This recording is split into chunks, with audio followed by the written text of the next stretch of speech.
नमस्कार दोस्तों, स्वागत है आपका स्टॉक मार्केट एसटीवी चैनल पर। आज हम बात कर रहे हैं बंधन बैंक के बारे में और पूरा एनालिसिस करेंगे प्रॉपर ऑर्डर में। Company profile, fundamentals, quarterly performance, profit and loss, balance sheet, share holding और टेक्निकल स्ट्रक्चर के साथ। बंधन बैंक एक प्राइवेट सेक्टर बैंक है जिसकी शुरुआत माइक्रो फाइनेंस इंस्टीट्यूशन के रूप में हुई थी।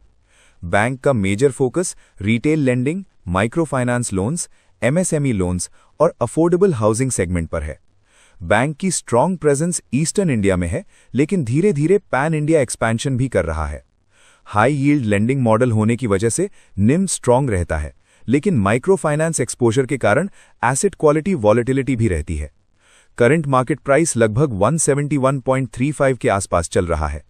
52 वीक हाई लगभग 192.48 और 52 वीक लो लगभग 134.06 है। मार्केट कैपिटलाइजेशन लगभग 27,301 करोड़ के आसपास है, जो इसे एक स्मॉल कैप कैटेगरी में रखता है। पीई रेशियो लगभग 26-27 है। प्राइस टू बुक लगभग 1.0-1.1 है।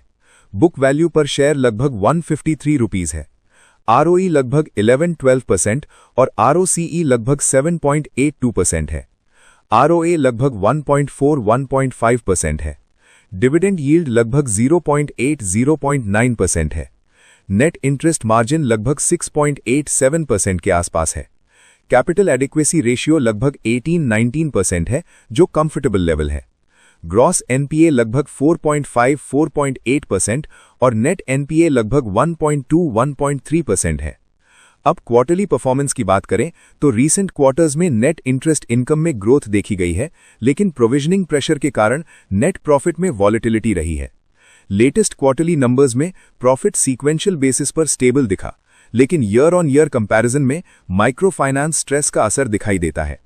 क्रेडिट कॉस्ट एलिवेटेड रहा है, लेकिन मैनेजमेंट ग्रेजुअली नॉर्मलाइजेशन की गाइडेंस दे रहा है। प्रॉफिट एंड लॉस स्टेटमेंट देखें तो FY25 में टोटल इनकम लगभग 21,000-22,000 करोड़ रुपीस रही। नेट प्रॉफिट लगभग 2,700-2,800 करोड़ रुपीस के आसपास रहा, जो पिछले साल की तुलना में इंप्रूवमेंट दिखाता है। ऑपरेटिंग प्रॉफिट स्टेबल ग्रोथ दिखा रहा है। ईपीएस रिकवरी फेज में है, लेकिन अभी भी पीक लेवल से नीचे है। बैलेंस शीट की बात करें तो टोटल एडवांसेस लगभग 1.35-1.40 लाख करोड़ रुपीस हैं। टोटल डिपॉजिट्स लगभग 1.50-1.55 लाख करोड़ रुपीस हैं। कासा रेशियो स्टेबल है। Provision coverage ratio comfortable zone में है। लिक्विडिटी पोजीशन एडिक्वेट है। कैपिटल एडिक्वेसी स्ट्रांग होने के कारण बैंक ग्रोथ सस्टेन कर सकता है बिना इमीडिएट डाइल्यूशन के। शेयर होल्डिंग पैटर्न में प्रमोटर होल्डिंग लगभग 40% है।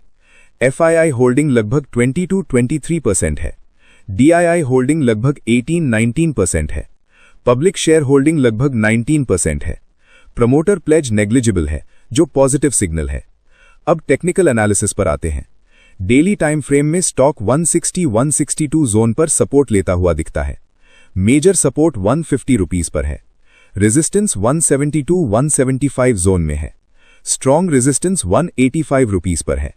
185 के ऊपर ब्रेकआउट मिलने पर 192 रीटेस्ट संभव है। फिबोनाकी रिट्रेसमेंट 136 लो से 175 हाई तक लगाने पर 38.2% लेवल लगभग 160, 50% लेवल 155 और 61.8% लेवल लगभग 151 रुपीस आता है। करंट प्राइस 23.60% के नीचे ट्रेड कर रहा है। 50 DMA लगभग 157 और 200 DMA लगभग 148-150 रुपीस के आसपास है। प्राइस अभी 200 DMA के ऊपर है, जो लॉन्ग टर्म स्ट्रक्चर को स्टेबल दिखाता है। RSI ओवरबॉट जोन के आसपास यानी 65-70 में है। वीकली टाइम फ्रेम में 150 रुपीस स्ट्रॉन्ग बेस है। अगर वीकली क्लोज 150 रुपीस के नीचे आता है तो डाउन साइड 135-140 रुपीस तक खुल सकता है।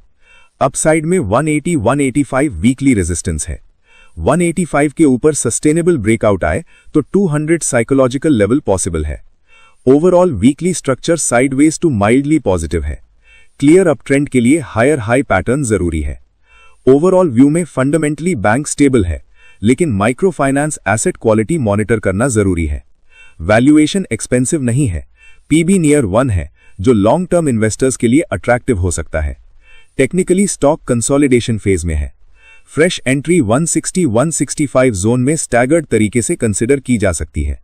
स्टॉप लॉस 150 रुपीस के नीचे रखें। एग्जिस्टिंग इन्वेस्टर्स 150 रुपीस के नीचे वीकली क्लोज आने तक होल्ड कर सकते हैं। 185 के ऊपर ब्रेकआउट कंफर्मेशन मिलने पर मोमेंटम ट्रेडर्स एंट्री ले सकते हैं। दोस्तों, इस वीडियो में दी गई सभी जानकारी केवल एजुकेशनल और रिसर्च पर्पस के लिए है। ये किसी भी प्रकार की निवेश सलाह, खरीदने या बेचने की सिफारिश नहीं है। शेयर बाजार में निवेश जोखिमों के अधीन होता है, इसीलिए किसी भी इन्वेस्टमेंट डिसीजन लेने से पहले अपनी खुद की रिसर्च करें और अपने वित्तीय सलाहकार से परामर्श अवश्य करें। अगर आपको ये डिटेल्ड एनालिसिस पसंद आया हो तो वीडियो को लाइक करें, अपने निवेशक दोस्तों के साथ शेयर करें, चैनल को सब्सक्राइब करें और बेल आइकॉन दबाएं और कमेंट में बताएं कि आप अगला एनालिसिस किस स्टॉक पर देखना चाहते हैं। मिलते हैं आपसे अगले वीडियो में, तब तक के लिए धन्यवाद।